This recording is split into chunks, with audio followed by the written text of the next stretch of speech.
beforehand as Justin.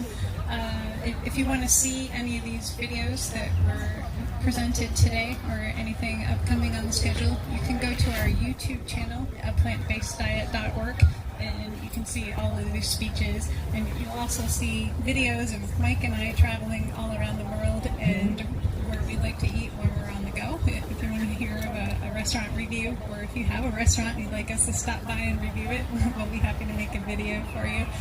And you can also see a lot of our content on our Facebook groups, veganswfl.org. And if you haven't had a chance yet, you can stop over at our info tent. It's the white one next to all of these plants that are for sale over here. Sign up for our email newsletter. You'll hear about all of our upcoming events. So here with us today, we have Justin with Anonymous for the Voiceless. So everyone, please give Justin a warm welcome.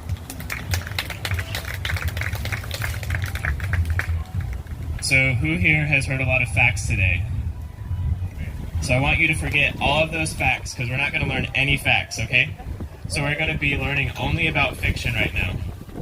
So what my presentation is going to do is we're going to go in the exact opposite direction to see how much we can learn from discussing things that aren't real, right? So who here loves movies? Yeah. And then some of the younger folks, video games, anime, stuff like that. So we're going to discuss that right now. So first we're going to talk about philosophy, just to give a little bit of a background, right?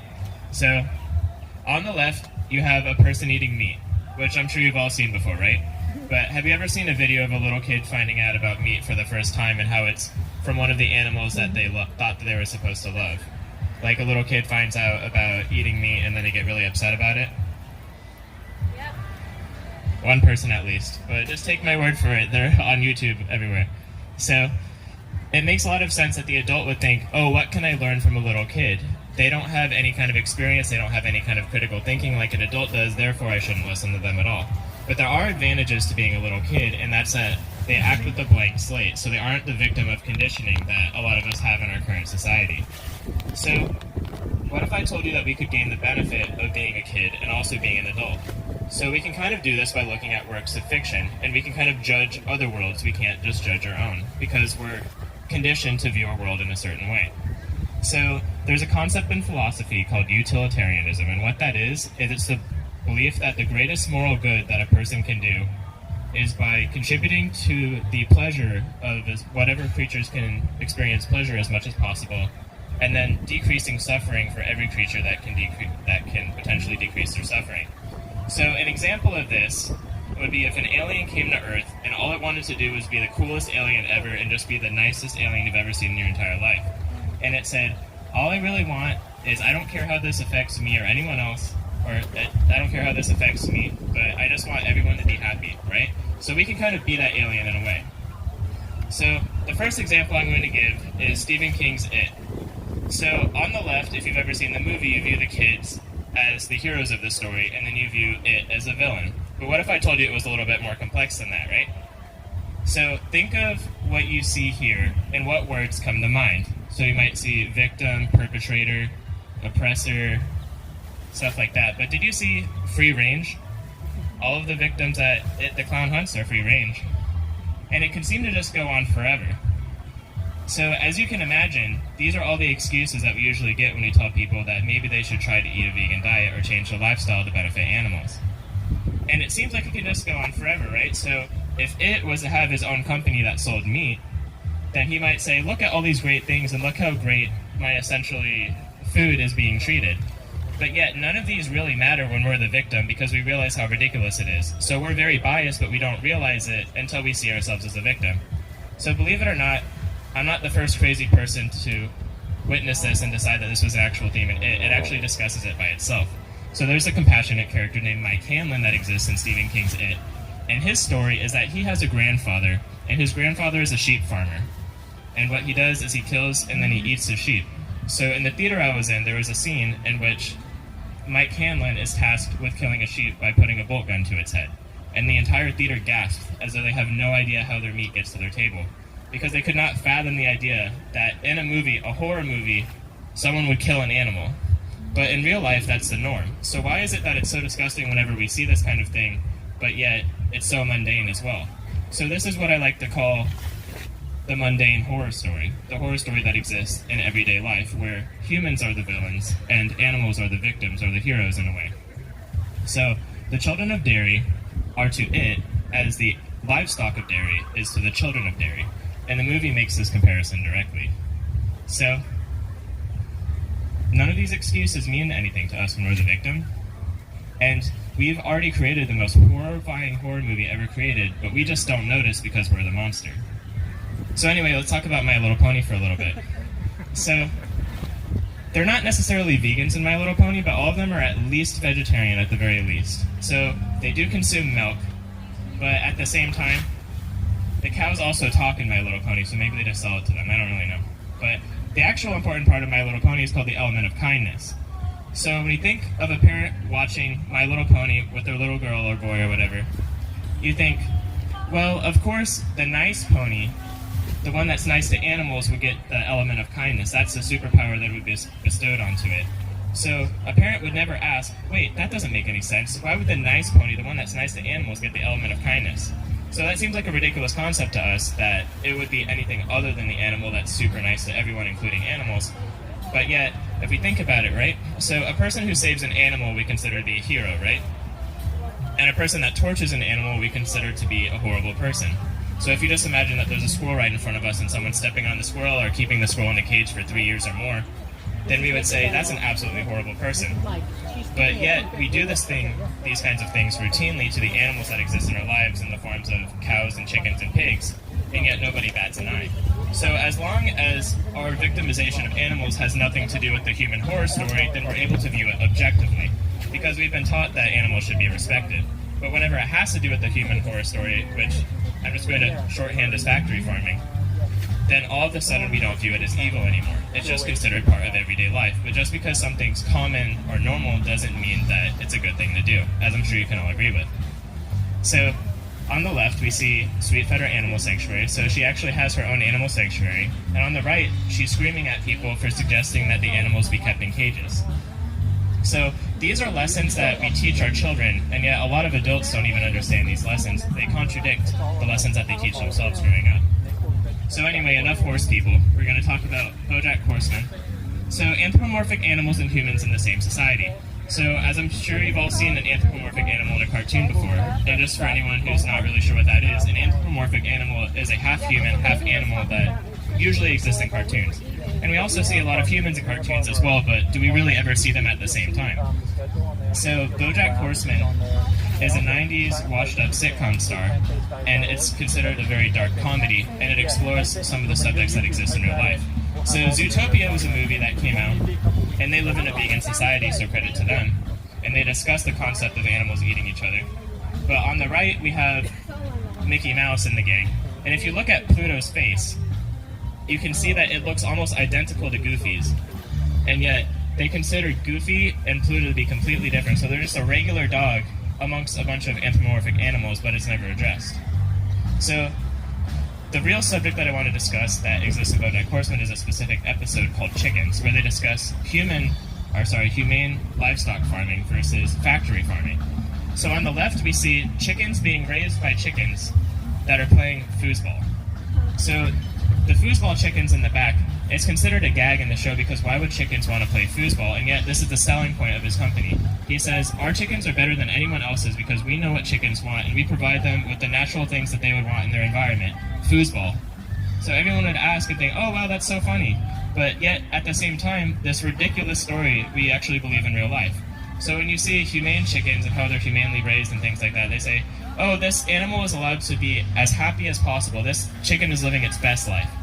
But then you ask, so who's in charge of deciding what is a chicken's best life? We have a person who is selling the chickens for money, so of course he wants you to believe that the chicken's best life is whatever he decides that it is. But it's even more ridiculous because humans aren't even chickens. They don't know what chickens want. And yet we say, these chickens are ours, we can do whatever we want to them. But as long as we let them have some degree of freedom, which is essentially that they at most have a fence that they're not allowed to go by, then it's considered great. So factory farming is actually addressed even more directly, where there's a scene from a channel called MSNBC that's run by a whale, which is a gag. And then he basically calls out the human horror story for what it is, and factory farming as being one of the most horrific things ever. And then he says, "Relax, Tommy, everything we do is completely legal and FDA approved, therefore it is fine." So a lot of people think that just because something is commonly done or legal, then that means that it's ethical, which is a horrible mistake. So raise your hand in the crowd if you think that the government is corrupt. So now raise your hand in the crowd if you think that big industry is corrupt.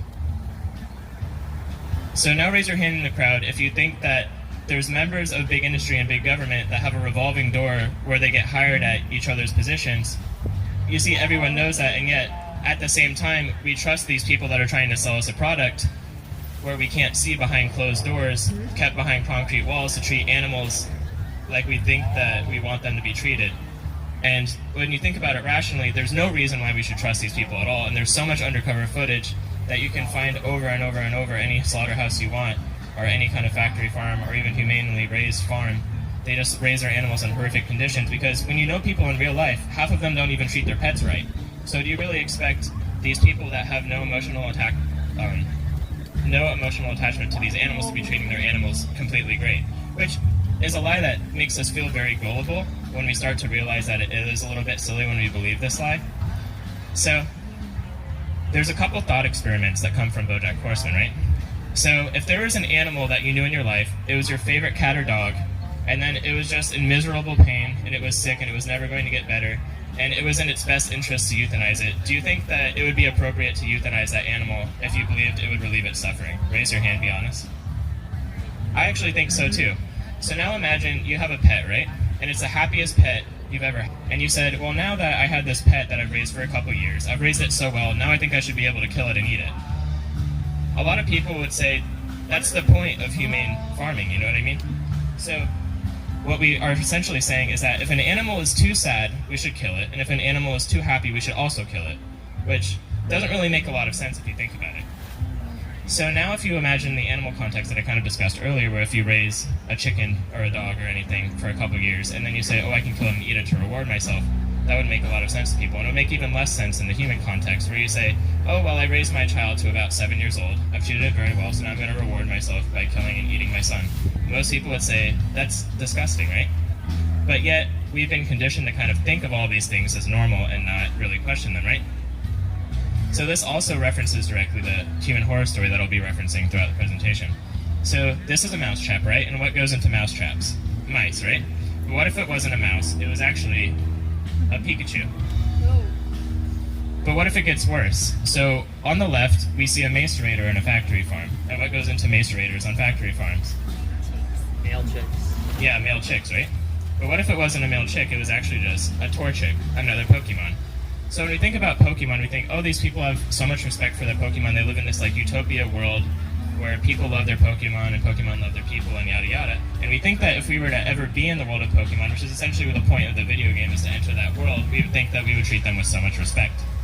But this concept is actually kind of discussed in the Pokemon games, because in the most recent Pokemon game, Pokemon Sword and Shield, they actually have something called Pokemon Sausage.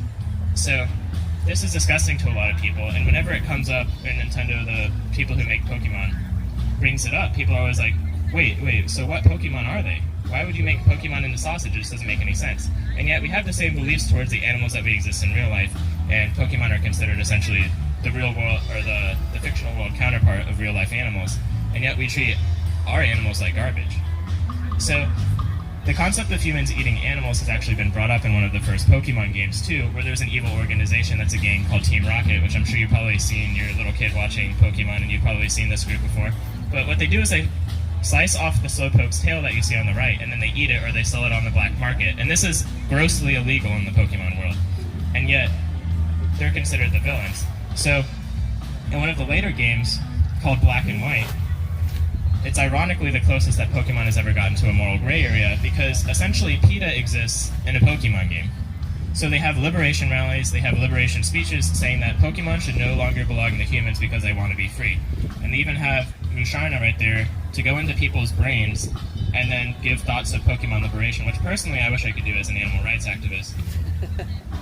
So PETA, of course being PETA, noticed this, and they're like, oh wow, they actually modeled a gang in Pokemon that's almost the exact same thing as us. So what they tried to do is they tried to draw a relation between Pokemon and the animals that exist in real life. So what they tried to do is they tried to make a lot of comparisons, but a lot of people were kind of like not really noticing. So what they did is, when one of their second games, they said, listen, this is exactly the reason that we made the game, and it's kind of hard to read, so I'll just give a little synopsis of it. Is what they did is they said, listen, if a real life person went into the Pokemon world, or if Pokemon existed in our world, we would not treat them nice. Because if you look at the historical context of every creature that's ever existed on the earth and how humans have treated them, it's never been good. So we shouldn't expect us to suddenly become these super nice people if there were different creatures that came to our world. So this is all the ridiculous concepts, and think of how horrifying it is to imagine like a Pikachu in a blender or anything like that, or a Pikachu in a mousetrap.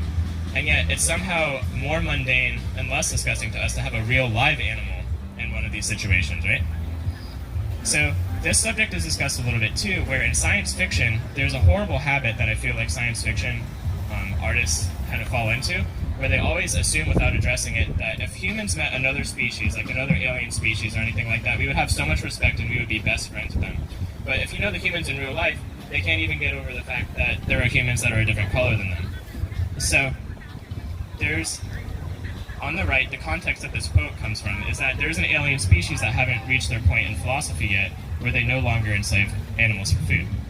So what Commander Riker says to him is that we no longer enslave animals for food purposes anymore, which really angers him. So the interesting thing about Star Trek is they actually don't address animal rights as a current issue. They discuss it as the animal rights movement that has already arrived and has already left. So they're in the future where animals are no longer treated poorly anymore because they view that as something horrible that they did in the past. And there's so many different examples of this that exist in Star Trek. And I'm not here to have a feminist presentation necessarily. I'm not here to discuss toxic masculinity or whether it exists or doesn't exist. But if there was non-toxic masculinity, it would definitely be all of the male characters in Star Trek. Women are great too. So the Borg is actually the one time I've seen so far that Star Trek actually addresses animal rights in particular in one of the episodes as a current issue. So there is a race called the Borg, and they are a hive mind race. So the point of the Borg is that they try to assimilate other races into them. And the main character of Star Trek The Next Generation, Captain Picard, gets assimilated by the Borg, and then he's so traumatized by the experience that he wants to commit genocide on the entire Borg race. And that's because he views them as one collective. So there is one episode in which they save one individual Borg and give it medical treatment, and they start to talk to it, and they realize that it's a victim as well. But the thing is, they never view the Borg as one individual. So one of the characters, Geordi, that you see on the right with the visor, goes up to the main character, Captain Picard, and says, hey, you should really just talk to the Borg for once, and then maybe you would start seeing them as an individual. And then he says, seeing them as an individual would be a mistake. And he essentially says that this is a mistake that was made in history, where scientists would have lab rats and things of the sort, and they would no longer want to commit horrible things or kill the lab rats because they got attached to them and they started doing them as an individual. So to Geordi, this seems like a point in his favor, where that's a horrible mistake, but yet, depending on the way that you look at it, this could be a problem.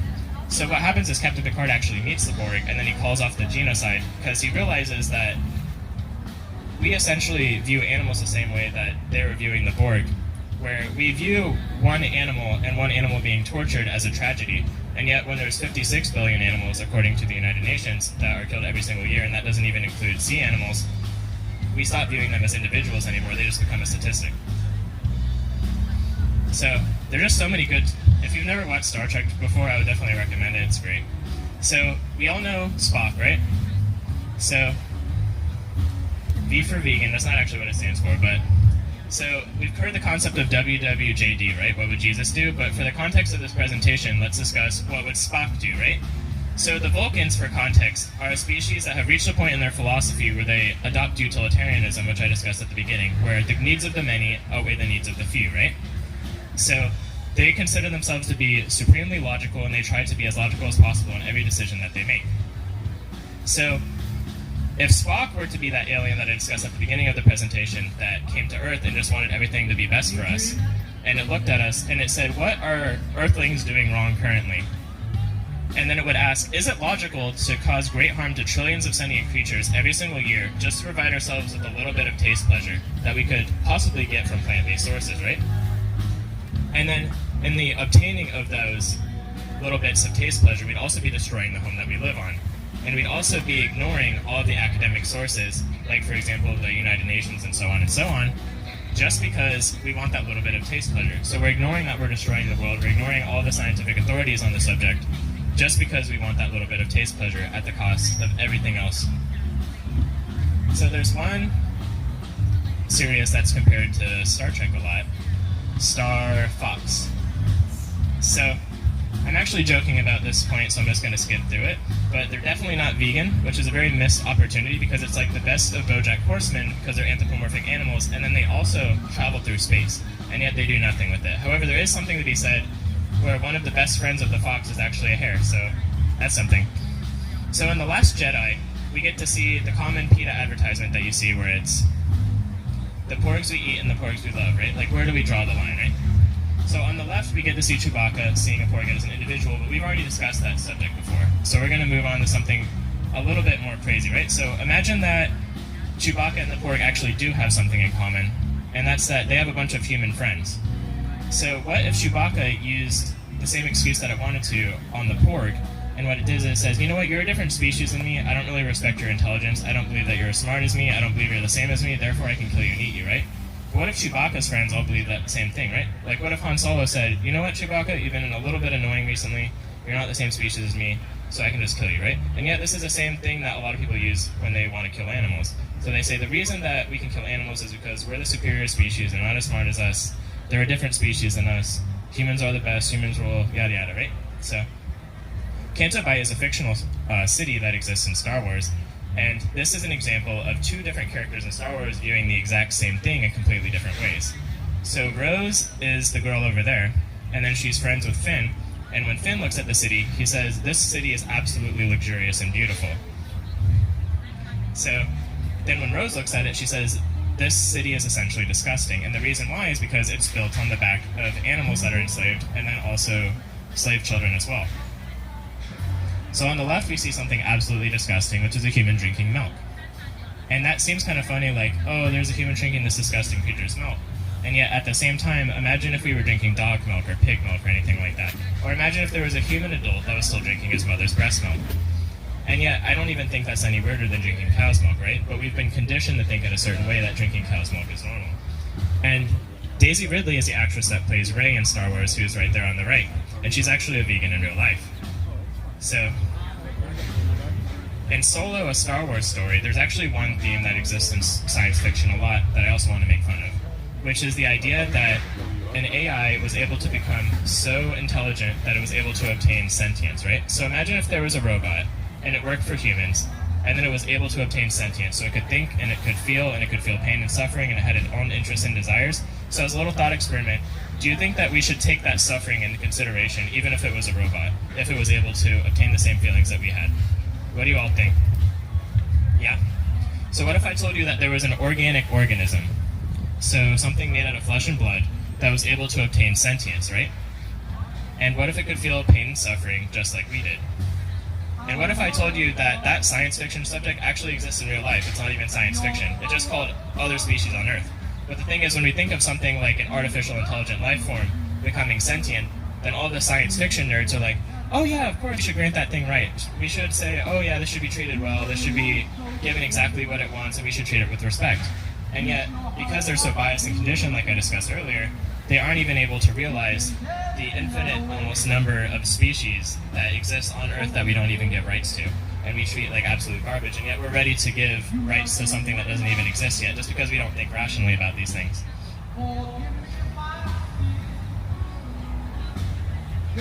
So, Planet of the Apes is one of my favorite movies, and the reason why is because they just directly criticize human society and how backwards and biased it is. So what we see on the left is there's chimpanzees trying to stand up for the main character because the orangutans on the right don't want to give him rights.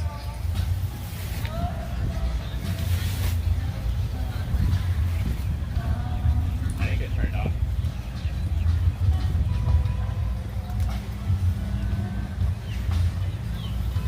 Okay. So So the way that ape society works, right, is there's a domain of faith that's essentially the same thing as the domain of politics. And it's run by orangutans, and then the domain of war is run on the right by gorillas, and then the domain of science is run in the middle by chimpanzees. So it seems like they're all equal, and and apes are all supposed to be considered equal in Planet of the Apes, and yet they're not. And the reason why is because faith has decided that the supreme lawgiver, or God in their case, has decided that apes are the supreme species, which means that they tell the gorillas of war that they can do whatever they want. And because the gorillas of war quash everything beneath them, it gives more precedence to the idea that apes are actually the most superior species. So it's like a vicious cycle of bias. So in Planet of the Apes, they essentially want to reinforce their own society, and they realize that this is the exact same way that human society works. And in the third Planet of the Apes movie, the apes actually go to human society in the past, and they start to realize that it's the exact same thing as ape society in the future. So the scientists meet the chimpanzees, and then the orangutans are the politicians. So they meet politicians in real life, like real human politicians.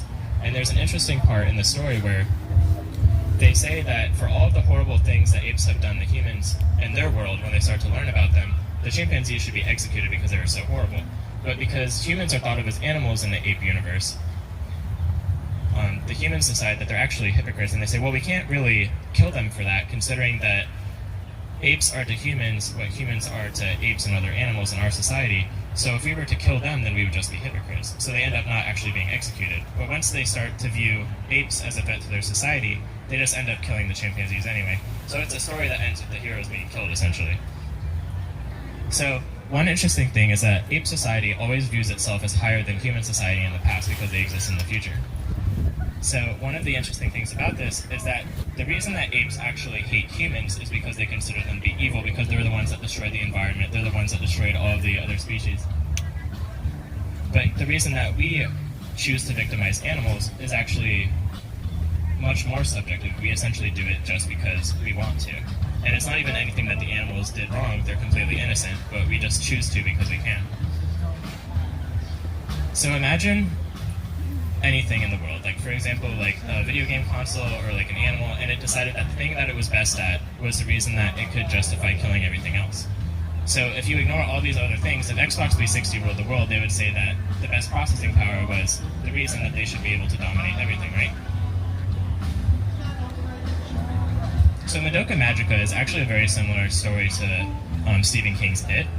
And then the villain of the story, which is essentially an alien named Kyubey right there, Madoka gets really mad because she realizes that Kyubey the alien is just feeding off of her, and then Kyubey starts making fun of her because she eats meat, and the way that the animals are treated are much worse than the way that Kyubey treats her.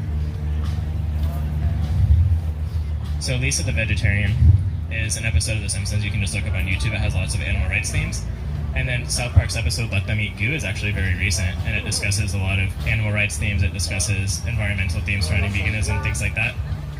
So back to the animal horror story that I was talking about, is that like Cruella de Vil, the guy who killed Bambi's mom, the guy who captured Finding Nemo, and then Clayton from Tarzan, these are all people that could exist in real life, but if an animal were to make a horror story, they would place humans as the villain, which is what we see when we see Disney movies where animals are actually the main characters, as we see humans oftentimes as the villains. So the last thing I'm going to talk about is a story called Attack on Titan. So the Titans on the left are big monsters that eat the humans, and the humans are considered essentially livestock to them in a way. So Eren gets mad at the kid with the blonde hair who's named Armin, because he's submitting to the Titans like livestock do to the humans, which I don't think is a fair comparison, because there's livestock that bite at the bars, and there's livestock that try to chase their children when they're taken away from them and things like that. So there's a bunch of excuses that people use, like for example the appeal to nature, but we know that things that happen in nature we fight against, and there's things that are more powerful that we fight against as well. And just because something is strong or just because something is natural doesn't necessarily mean that it should happen. And who is to say what is right and what is might and what is nature and things like that? They're very subjective things. So when nothing becomes an individual, so a cow escapes on the way to a slaughterhouse, and then a pig escapes from a slaughterhouse truck, right?